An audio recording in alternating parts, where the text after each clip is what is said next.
Have you ever stared at the ceiling, eaten half a bag of chips and thought, what am I even doing with my life? Yeah, same. Sometimes we hit a point where we feel stuck, confused, or like our brain just took a vacation without telling us.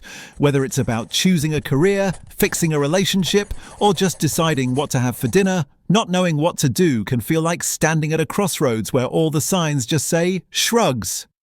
But guess what? Philosophers, those ancient and some modern folks who sat around thinking about thinking, they've been there too, and they actually have some surprisingly helpful advice. Let's take a walk through the minds of some of history's deepest thinkers to figure out what to do when you don't know what to do. 1. Start by doing nothing. Yeah, really. You might think this sounds lazy, and honestly, it kind of is. But the philosopher Lao Tzu from ancient China said something powerful. Do you have the patience to wait till your mud settles and the water is clear?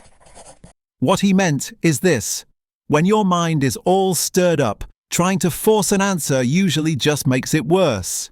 Imagine shaking a snow globe and now everything's flying around. You can't see clearly, but if you let it sit, the snow settles and the scene becomes clear. So next time you're panicking about not knowing what to do, take a breath, go for a walk, take a nap, eat a banana, let the mud settle. It's not avoiding the problem, it's giving your brain space to figure it out without pressure. 2. Socrates says, admit you know nothing. Socrates, the OG of philosophy, had one big idea. I know that I know nothing. Weird flex, right? But powerful. When you admit you don't know something, you open yourself up to learning instead of pretending. That moment of I don't know what to do isn't a failure, it's an invitation. Instead of freaking out, ask, what can I learn here? Stuck on a career choice? Ask someone doing what you're interested in. Can't fix your relationship? Maybe read, listen, or talk to someone who's been through it. Don't carry the pressure of having all the answers. Carry curiosity instead. Also, shout out to Socrates for basically giving us the green light to say, I don't know what I'm doing, and still feel smart about it. 3. Try the Stoic method. Focus only on what you can control. The Stoics, like Marcus Aurelius, were basically the ancient version of don't sweat the small stuff. Except with togas. They believe that when you're stuck, you should stop worrying about things you can't control and start focusing on what you can. Let's say you don't know whether to break up, change jobs, move cities, whatever. Here's a trick. List 2 columns. Column A, things you can control. Column B, things you can't.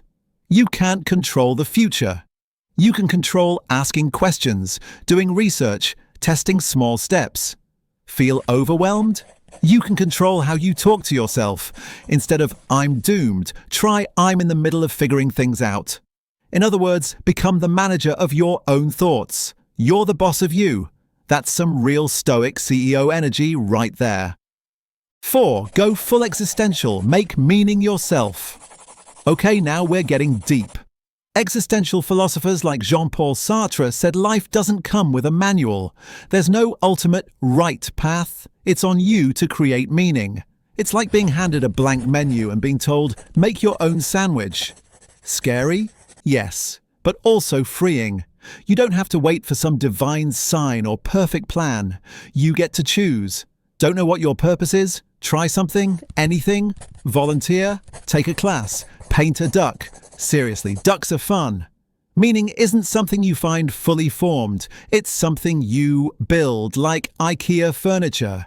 Confusing at first, a few extra screws, but eventually you've got something sturdy to sit on.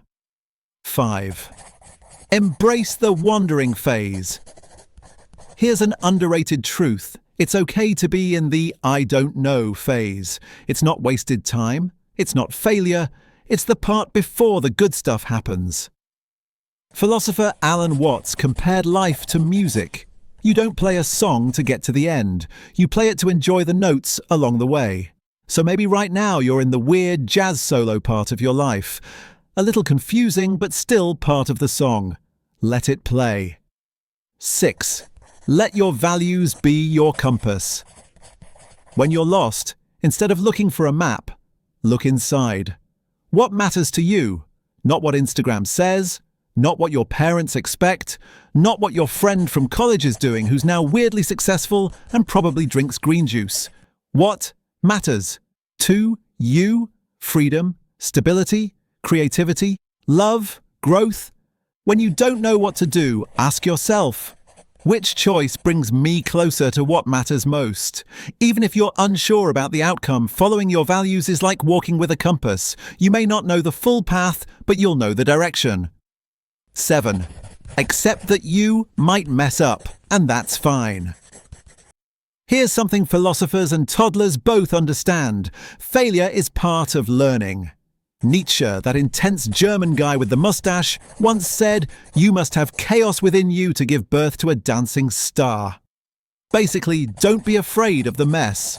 Growth comes from mistakes, detours, and confusion. Nobody wakes up knowing exactly what to do. And even when we think we know, life often laughs and says, "Nice try." But every wrong turn still moves you forward. Every confusion shapes who you're becoming. So take a deep breath. Make a move. If it's wrong, you'll learn. If it's right, awesome. Either way, you're not stuck. You're evolving. Final thought. Be kind to yourself. Let's be real.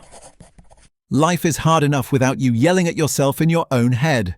So the next time you don't know what to do, instead of spiraling, try this.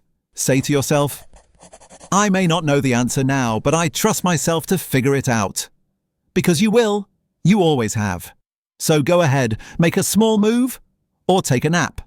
Ask a question, flip a coin, dance, call a friend, watch this video again. Whatever you do, just remember, not knowing what to do is a normal part of life. And honestly, sometimes it's where the most interesting chapters begin.